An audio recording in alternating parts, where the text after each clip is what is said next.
खुली बाहें तहे दिल चेहरे पर मुस्कुराहट के साथ मैं जयेश आपके अपने YouTube परिवार में हार्दिक स्वागत करता हूं। आशा करता हूं आप सभी जबरदस्त और जिंदाबाद होंगे और आपकी महिला मित्र मंडल भी बढ़िया होंगी। तो आज अपन शुरू करेंगे करंट अफेयर की क्लास। क्लास को शुरू करने से पहले आप सभी जबरदस्त तरीके से आपके दोस्तों के साथ और प्रत्येक बच्चे के साथ इस क्लास को शेयर जरूर कीजिएगा, ठीक है।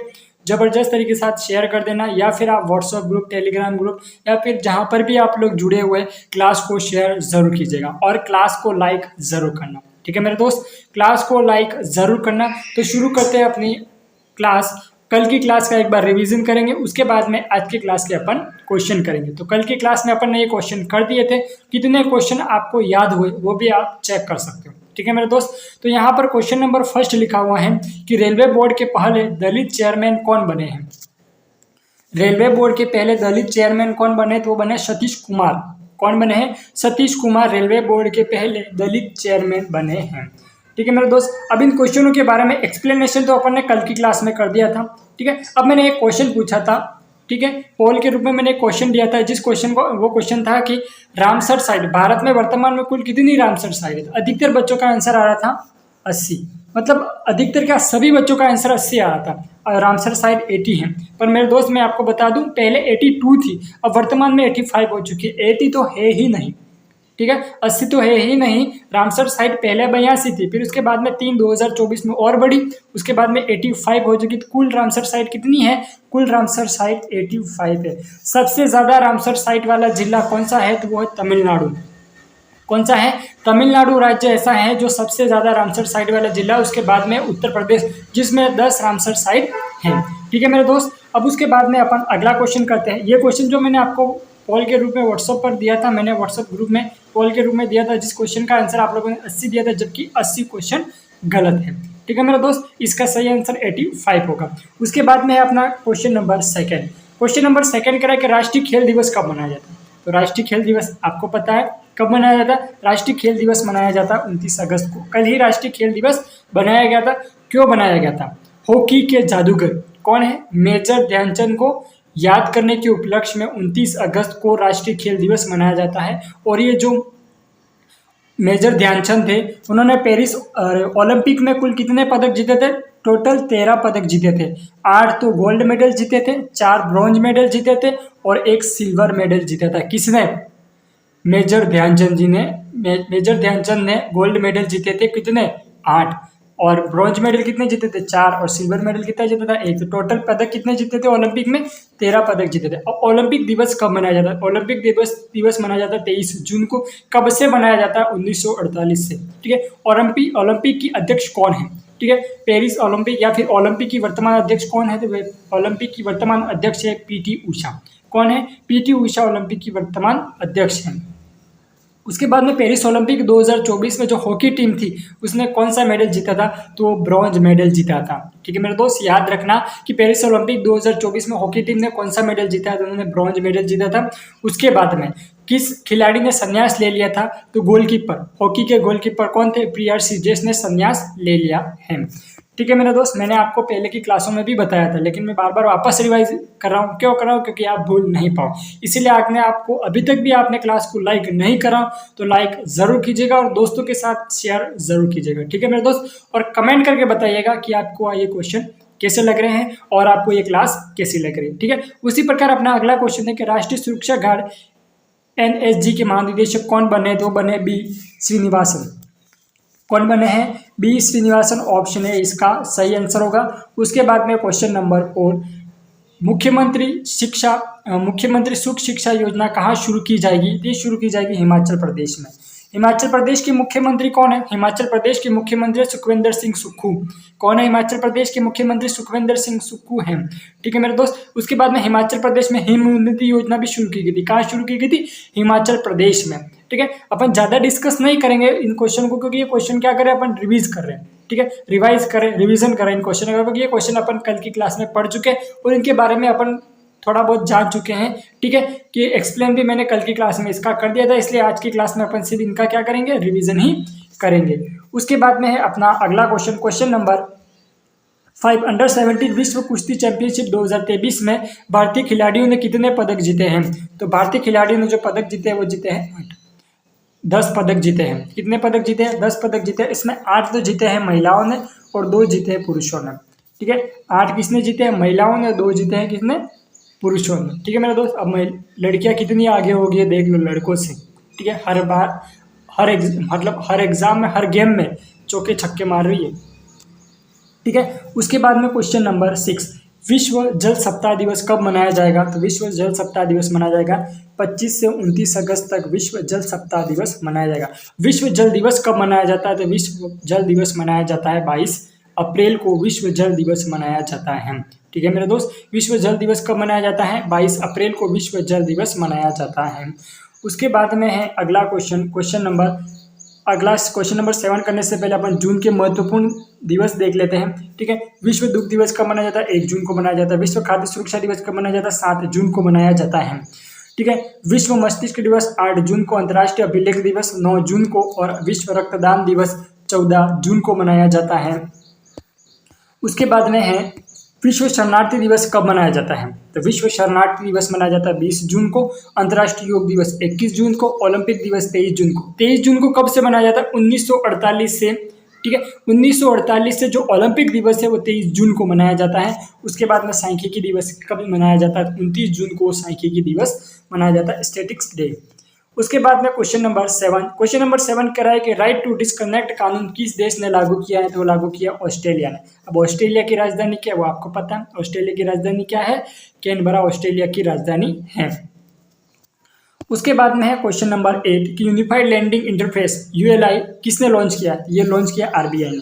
अब इसमें क्या है कि जब भी आप किसी बैंक से लोन लेना चाहते हो, ठीक है, अगर आपने पहले वाला लोन क्लियर कर दिया, जो भी आपने पहले लोन लिया था और आपका सिविल क्लियर है, तो आपको तुरंत लोन मिल जाएगा। किस पे? आधार कार्ड पे या फिर जिस पर भी आपको लोन चाहिए वहाँ पर मिल जाएगा। यही यूएलआई का यही इनका मिशन है लॉन्च करने के पीछे। ठीक है मेरे दोस्त, उसके बाद में है अपना अगला क्वेश्चन नंबर 9 कि आईटीबीपी के अतिरिक्त महानिदेशक कौन बने हैं? तो कौन बने हैं अतिरिक्त महानिदेशक? तो बने हैं संजीव रैना। कौन बने हैं? संजीव रैना इसके महानिदेशक बने। किसके? आईटीबीपी के महानिदेशक। उसके बाद में है अपना अगला क्वेश्चन कि अंतर्राष्ट्रीय क्रिकेट परिषद आईसीसी के नए चेयरमैन कौन बने? तो बने जय शाह। ठीक है, जय शाह की आयु कितनी है? 36 वर्ष इनकी आयु है। ये किनके पुत्र हैं? तो मोटा भाई के पुत्र हैं। मोटा भाई कौन है? अमित शाह जी के ये पुत्र। अमित शाह कौन है? गृह मंत्री हैं। ठीक है, गृह मंत्री हैं, उनके पुत्र है कौन? जय शाह। इनकी आयु कितनी? 36 वर्ष है और ये 16वें चेयरमैन बनेंगे आईसीसी के और ये निर्विरोध बने हैं जय शाह आईसीसी के नए चेयरमैन। उसके बाद में आपने क्लास को अभी तक भी लाइक नहीं करा तो लाइक जरूर कीजिएगा, क्योंकि अपन आप शुरू करने जा रहे हैं 30 अगस्त 2024 दैनिक समसामयिकी, जो कि सभी परीक्षाओं को क्या करेगा? नस्त नाबूद करेगा। क्या करेगा? सभी परीक्षाओं को नस्त नाबूद करेगा। तो इसलिए क्लास को आपको क्या करना? अधिक से अधिक प्रत्येक बच्चे के साथ और अधिक से अधिक शेयर करनी, ताकि ये क्लास प्रत्येक बच्चे तक पहुंच जाए। ठीक है मेरे दोस्त, तो अपन शुरू करते हैं आज की क्लास का क्वेश्चन नंबर 1 कि सीआईएसएफ के महानिदेशक कौन बने हैं? तो ये बने हैं राजविंदर सिंह भट्टी। कौन बने? सीआईएसएफ के महानिदेशक बने हैं राजविंदर सिंह भट्टी, सीआईएसएफ के महानिदेशक बने हैं। ठीक है मेरे दोस्त, उसके बाद में ये आर्मी दिवस कब मनाया जाता है? तो मेरे दोस्त आर्मी दिवस मनाया जाता है वो 15 जनवरी को मनाया जाता है। कब से मनाया जाता है? तो 1895 से मनाया जाता है। अंग्रेजों के शासनकाल से मनाया जाता है आर्मी दिवस। कब मनाया जाता है? 15 जनवरी को आर्मी डे दिवस मनाया जाता है। ठीक है मेरे दोस्त, उसके बाद में अपना अगला क्वेश्चन कि बीएसएफ का नया महानिदेशक किसे नियुक्त किया गया है?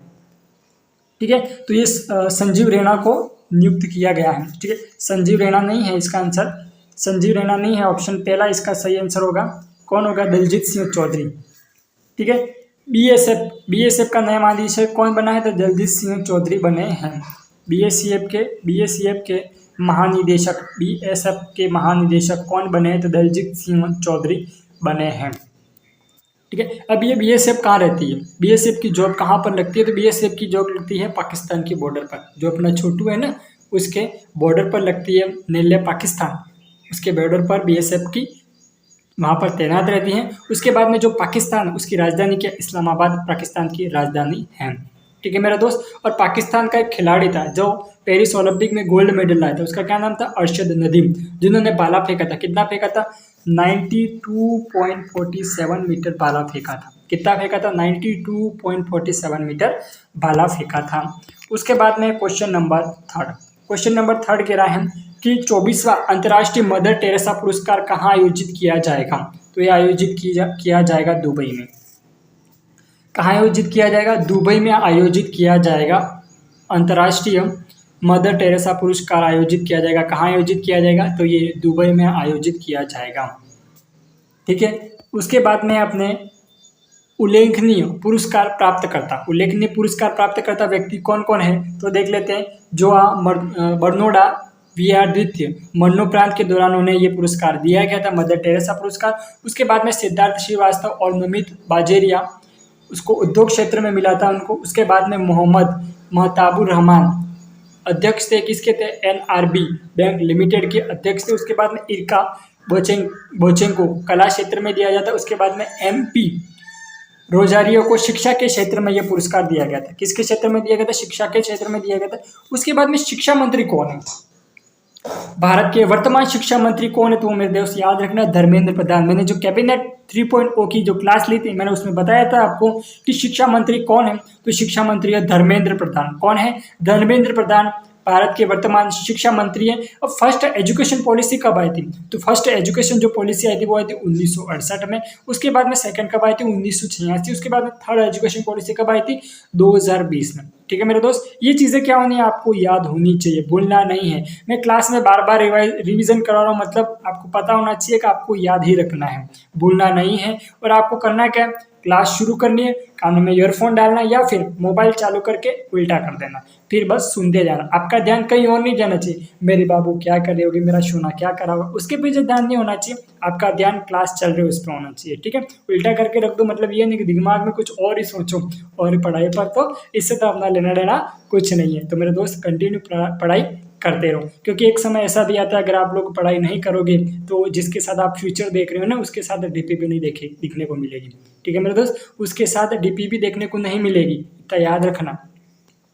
उसके बाद में है अपना अगला क्वेश्चन। यहाँ पर अगला क्वेश्चन करने से पहले ये देख लेते हैं कि मुरली पंजाबी और सुरेंद्र सिंह खंडारी को सामाजिक कार्यकर्ता में ये पुरस्कार दिया गया। अहमद अल हशमी युवा संगीतकार और बाल प्रतिभा के क्षेत्र में ये पुरस्कार उन्हें दिया गया। अगर आपको पीडीएफ चाहिए, करंट अफेयर की पीडीएफ चाहिए, तो व्हाट्सअप चैनल, ठीक है, जिसका लिंक डिस्क्रिप्शन में दे रखा है, वहाँ पर आपको इसकी पीडीएफ मिल जाएगी। अगर आपको पीडीएफ चाहिए तो वहाँ पर व्हाट्सअप चैनल का डिस्क्रिप्शन दे रखा है, वहाँ पर जाएं और वहाँ पर उस लिंक पर क्लिक करें और वहाँ पर जाकर व्हाट्सअप चैनल पर जुड़े। वहाँ पर रोजाना की पीडीएफ वहाँ पर मैं शेयर करता हूँ और वहाँ पर आपको मिल जाएगी। ठीक है मेरे दोस्त। उसके बाद में question number 4, Fursatganj railway station का नाम बदलकर क्या रखा गया?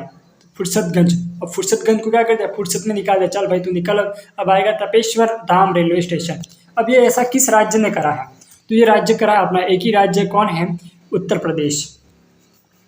ठीक है, उत्तर प्रदेश क्या होता है? योगी आदित्यनाथ जी उत्तर प्रदेश, बाबा बुलडोजर बाबा, गाड़ी कभी भी पलट सकती है। उसके बाद उत्तर प्रदेश के सीएम कौन है? योगी आदित्यनाथ जी। उत्तर प्रदेश के सीएम कौन है? योगी आदित्यनाथ जी उत्तर प्रदेश के सीएम है। उसके बाद में उत्तर प्रदेश के गवर्नर कौन है? आनंदीबेन पटेल उत्तर प्रदेश के गवर्नर हैं। उत्तर प्रदेश का गठन कब किया गया था? 24 जनवरी 1950 को उत्तर प्रदेश का गठन किया गया था। ठीक है मेरे दोस्त। उसके बाद में उत्तर प्रदेश का नेशनल पार्क कौन सा? दुधवा नेशनल पार्क, जो कि उत्तर प्रदेश का। उत्तर प्रदेश में कुल कितने जिले? तो उत्तर प्रदेश में कुल 75 जिले हैं। ठीक है, और मंडल कितने? 18 मंडल हैं। उत्तर प्रदेश में कितने जिले हैं? 75 जिले, और मंडल कितने हैं? 18 मंडल हैं उत्तर प्रदेश में। ठीक है मेरे दोस्त। उत्तर प्रदेश की राजधानी क्या है? उत्तर प्रदेश की राजधानी लखनऊ है, और मध्य प्रदेश की राजधानी भोपाल है। देखो, उत्तर प्रदेश और मध्य प्रदेश, इसकी कैपिटल में थोड़ा बहुत अगर कंफ्यूजन होता है तो मैं आपको बता दूं, उत्तर प्रदेश की राजधानी लखनऊ है और मध्य प्रदेश की राजधानी भोपाल है।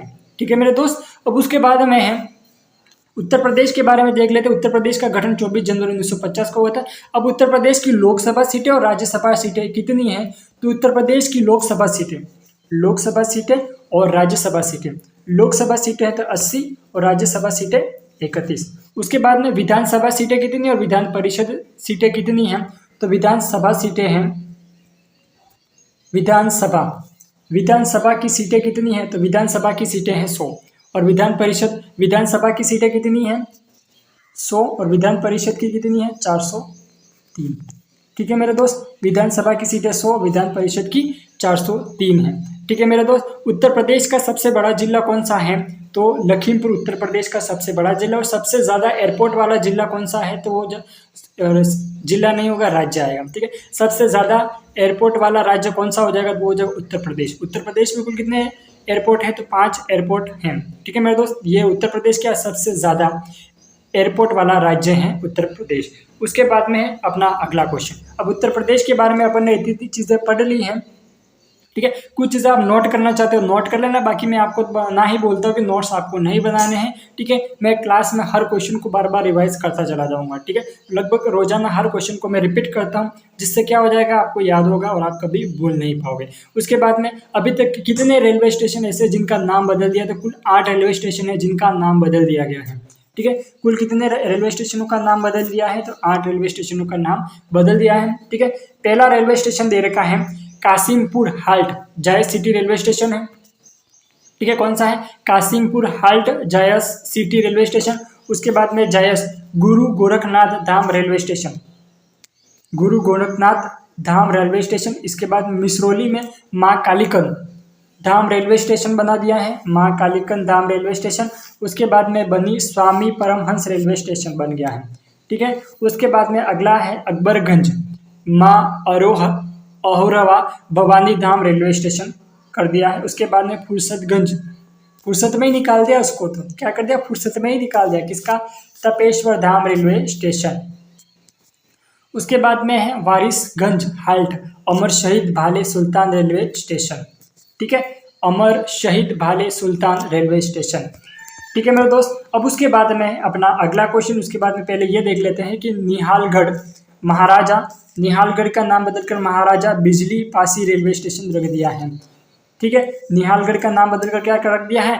महाराजा बिजली पासी रेलवे स्टेशन रख दिया है। अगर क्लास को आपने अभी तक भी लाइक नहीं करा है तो मेरे दोस्त क्लास को लाइक ज़रूर कीजिएगा। ठीक है, आप क्लास को जितना शेयर करोगे और जितना लाइक करोगे और जितना कमेंट करोगे उतना आपको बेहतर कंटेंट मिलेगा और आपकी क्लास की टाइमिंग को भी बढ़ा दिया जाएगा। और हर क्वेश्चन मतलब ऐसे क्वेश्चन आएंगे जो एग्जाम में सीधे छपेंगे। ठीक है मेरे दोस्त, एग्जाम में सीधे छपेंगे। आप कोई भी एग्जाम हो देख कर आना, फिर आप मुझे आकर बताना कि कितने क्वेश्चन इस क्लास से आए या नहीं। ठीक है मेरे दोस्त, अब ये वाला क्वेश्चन एकदम जबरदस्त वाला क्वेश्चन है। ठीक है, काफ़ी लोगों को उदासी होगी इस क्वेश्चन को देखकर ही।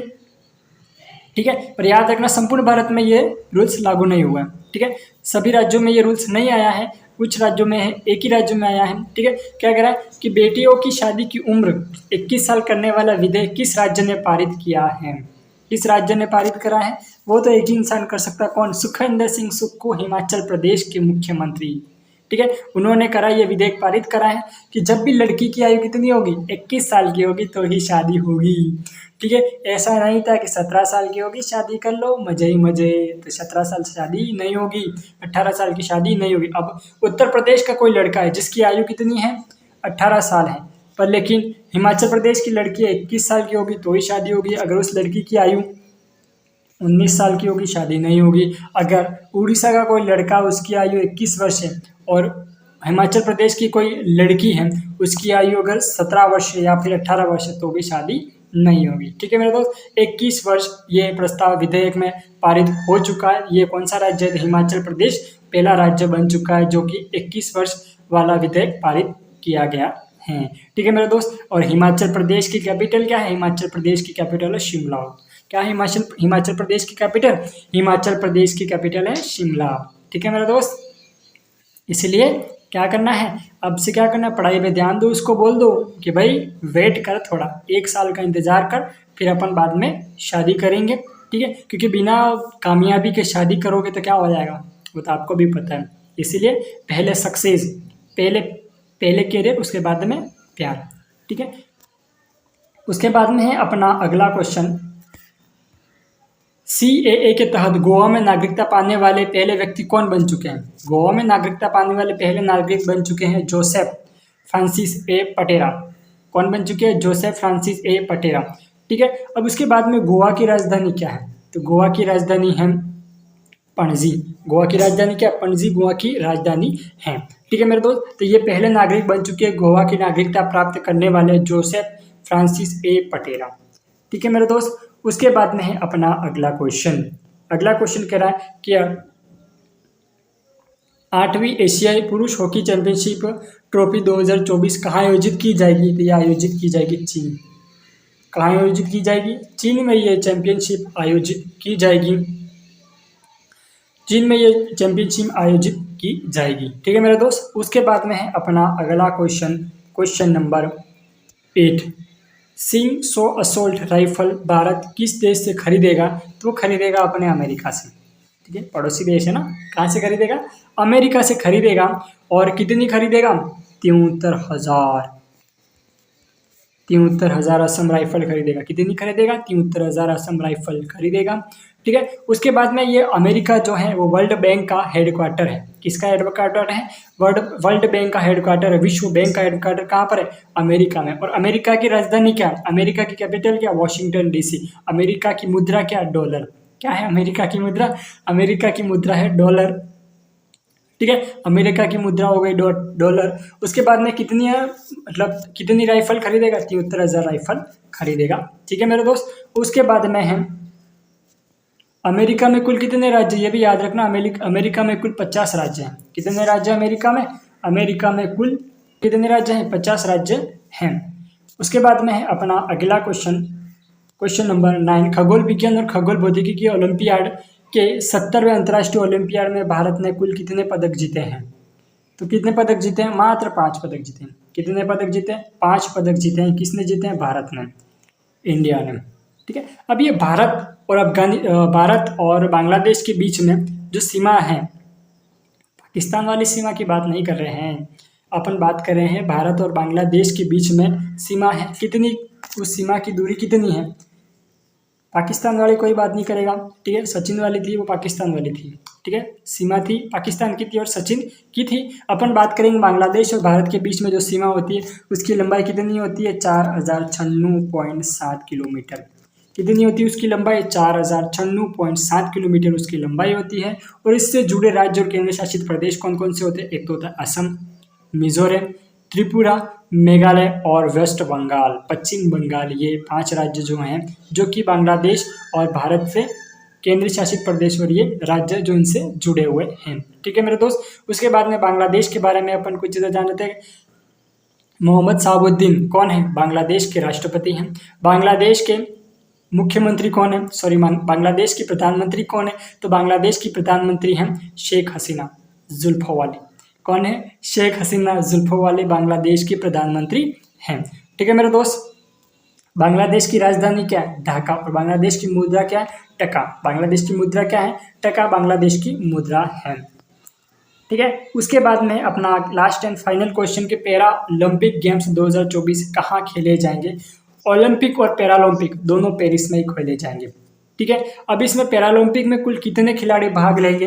तो 84 खिलाड़ी भाग लेंगे। ठीक है, पेरिस ओलंपिक 2024 में कितने खिलाड़ियों ने भाग लिया था? तो 117 खिलाड़ियों ने भाग लिया था। ठीक है, कितने खिलाड़ियों ने भाग लिया था? 117 खिलाड़ियों ने भाग लिया था। पेरिस ओलंपिक दिवस कब से मनाया जाता है? पेरिस ओलंपिक की अध्यक्ष कौन होते हैं? ओलंपिक के जो अध्यक्ष है वर्तमान, पीटी उषा वर्तमान अध्यक्ष है। और ओलंपिक दिवस मनाया जाता है 23 जून 1948 से 23 तारीख को क्या मनाया जाता है? ओलंपिक दिवस मनाया जाता है। और पेरिस ओलंपिक में भारत ने टोटल कितने पदक जीते थे? 6 पदक जीते थे। उसमें एक मेडल जो जीता था वो जीता था सिल्वर मेडल। वो किसने जीता था? गोल्डन बॉय नीरज चोपड़ा ने जीता था। ठीक है, और उनके उपलक्ष्य में 7 अगस्त को जेवलिन थ्रो दिवस भी मनाया जाता है। ठीक है मेरा दोस्त, तो अपना इसका ऑप्शन डी इसका सही आंसर हो जाएगा। अब अपनी क्लास यहाँ तक समाप्त होती है। ठीक है मेरे दोस्त, अब आपको करना है क्या? मैं आपको एक प्रश्न पूछता हूँ जिसका सही आंसर आप मुझे कमेंट करके बताओगे कि भारत में वर्तमान में कुल कितनी रामसर साइट है। ठीक है, इसका सही आंसर आप मुझे कमेंट करके बताओगे। क्या क्वेश्चन मैं वापस रिपीट कर रहा हूँ कि भारत में वर्तमान में कुल कितनी रामसर साइट है? इसका सही आंसर आप मुझे कमेंट करके बताओगे। बाकी आपको क्लास अच्छी लगी तो इतना शेयर करना कि प्रत्येक बच्चे तक ये क्लास पहुंच जाए। तो अपना अब मैं यहीं क्लास को यहीं तक विराम देता हूं। तो आप सभी अपना ख्याल रखिएगा और धन्यवाद। जय हिंद, जय भारत।